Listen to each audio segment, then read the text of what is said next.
بسم اللہ الرحمن الرحیم۔ تصور کریں کہ کوئی مہمان آپ کے گھر ہر سال آتا ہے، آپ کو پتہ لگنے دیے بغیر آپ کے گھر کی تزئین و آرائش کر دیتا ہے، گھر کی عمارت کے اندر جو نقائص ہیں ان کو دور کر دیتا ہے، پورے سال کے لیے دوائیوں کا انتظام کر دیتا ہے تاکہ آپ اپنی زندگی میں سروائیو کر سکیں۔ غرض کہ آپ کے گھر کے اندر جو بھی مسئلے مسائل ہیں ان کو ختم کر کے وہ چلا جاتا ہے، اور پھر اچانک سے آپ کو احساس ہوتا ہے کہ وہ تو ہمارے لیے کتنا کارآمد اور قیمتی تھا، اور جس کے دوبارہ آنے کا انتظار ہمیں پورا سال کرنا پڑے گا۔ آپ نے اس کی کوئی خاطر مدارت نہیں کی، وہ جتنا عرصہ آپ کے یہاں رہا اس کی وجہ سے جو سہولتیں آپ کو حاصل تھیں اس وقت تو آپ کو ان کا احساس نہیں تھا، مگر اس کے جانے کے بعد آپ کو اندازہ ہوا۔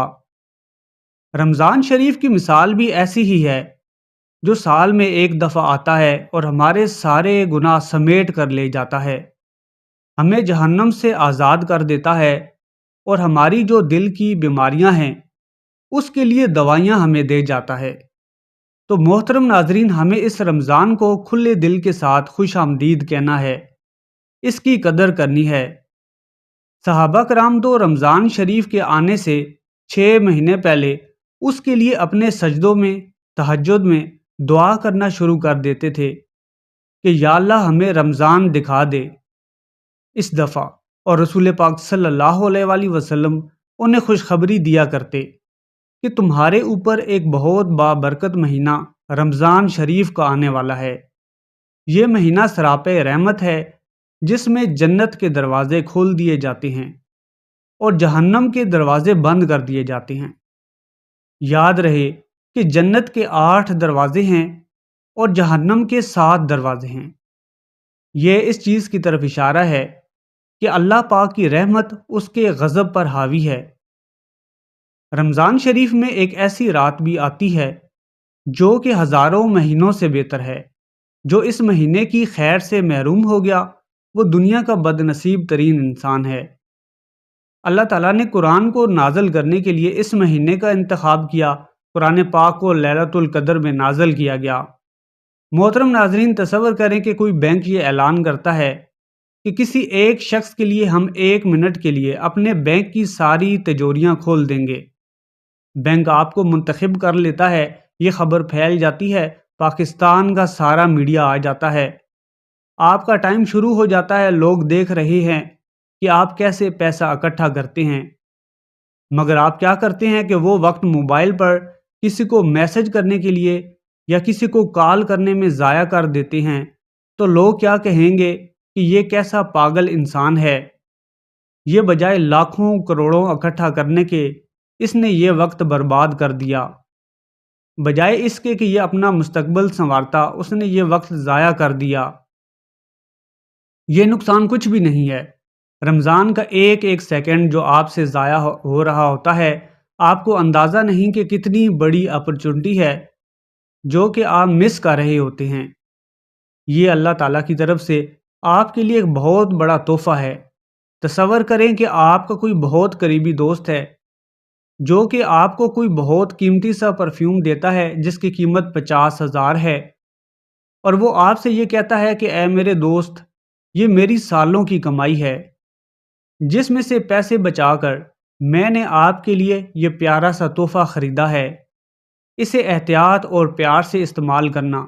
اگلے دن آپ کا وہ دوست دوبارہ آتا ہے اور دیکھتا ہے کہ وہی پرفیوم ایسے ہی زمین پر پھینکا ہوا پڑا ہے، اور وہ سوچے گا کہ اس نے میرے قیمتی تحفے کی قدر نہیں کی، تو اسے خوشی ہوگی یا دکھ ہوگا؟ تو محترم ناظرین، یہ رمضان کا تحفہ بھی اللہ نے ہمیں بڑے پیار اور محبت سے دیا ہے کہ میں اپنے بندوں کے گناہ معاف کروں گا، اپنے بندوں کے لیے جہنم سے آزادی کے فیصلے کروں گا، جنت میں داخلے کے فیصلے کروں گا۔ مگر ہم ہیں کہ اس رمضان کی کوئی قدر نہیں کر رہے۔ اس رمضان میں آپ نے اپنا احتساب کرنا ہے کہ پچھلے رمضان میرا اللہ تعالیٰ کے ساتھ تعلق کیسا تھا اور اس دفعہ کیسا ہے۔ میری اولاد اور مال کے ساتھ محبت تو پہلے سے بڑی ہے، کیا میری رب العالمین کے ساتھ پیار اور محبت میں بھی پہلے سے زیادہ اضافہ ہوا ہے یا نہیں؟ یہ مہینہ اپنے آپ کو تبدیل کرنے کا مہینہ ہے، اور اگر کوئی شخص اس مہینے میں بھی چینج نہیں ہو سکتا تو پھر وہ کبھی بھی بدل نہیں سکتا۔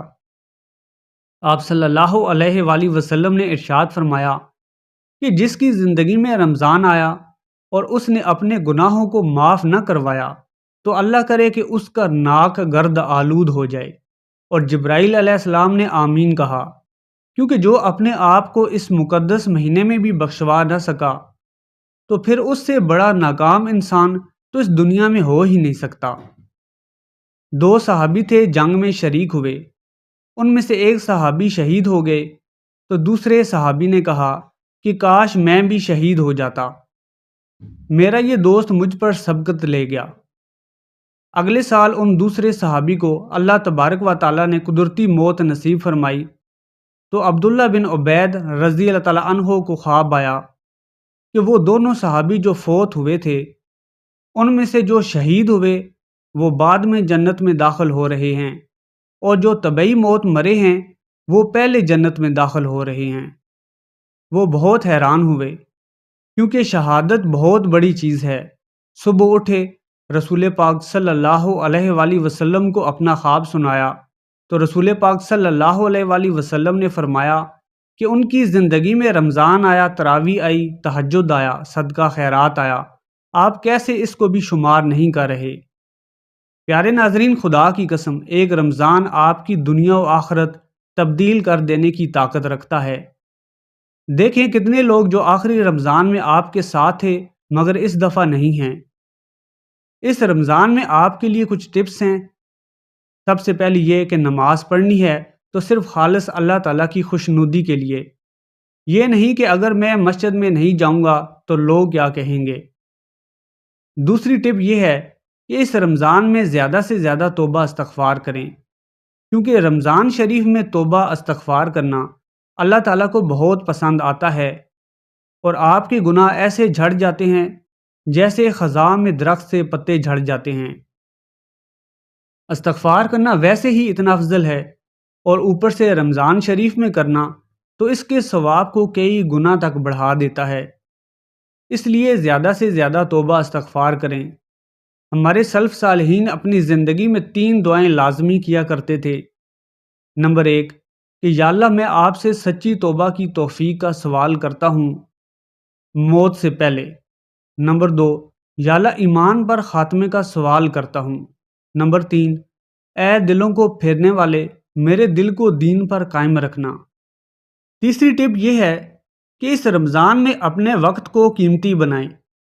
ایک ناکام انسان کی نشانی یہ ہے کہ وہ اپنے قیمتی وقت کو ضائع کر دیتا ہے۔ حضرت علی رضی اللہ تعالیٰ عنہ نے فرمایا، اگر آپ نے یہ پلان نہیں بنایا کہ میں رمضان شریف میں داخل ہونے سے پہلے کیا کروں گا تو اس کا مطلب یہ ہے کہ آپ نے اپنے ناکام ہونے کا منصوبہ بنا لیا ہے۔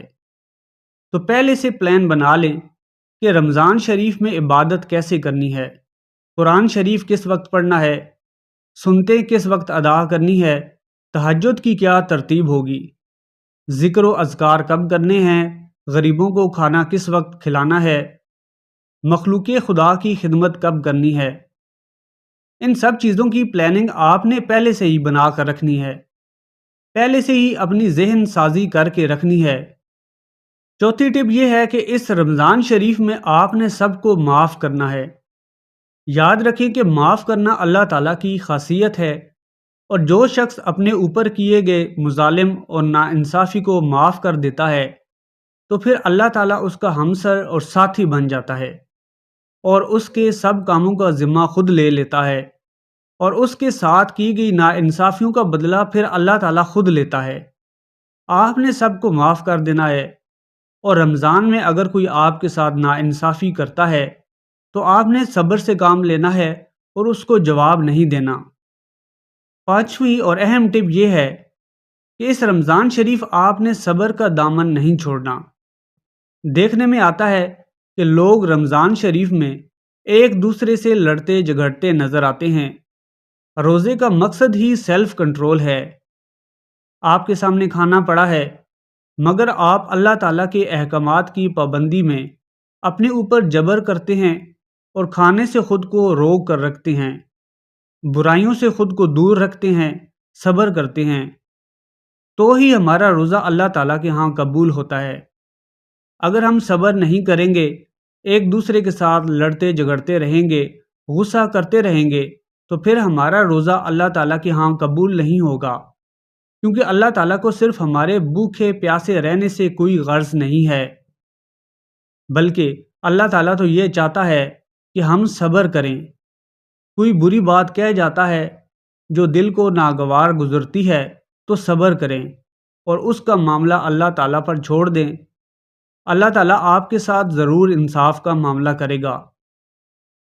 دعا ہے کہ اللہ تعالیٰ ہم سب مسلمانوں کو رمضان کی برکتیں زیادہ سے زیادہ سمیٹنے کی توفیق عطا فرمائے، آمین۔ ویڈیو پسند آئی ہے تو چینل کو سبسکرائب کر لیں، صدقہ جاریہ کی نیت سے شیئر بھی کر دیں اور کمنٹ سیکشن میں استغفر اللہ ضرور ٹائپ کریں۔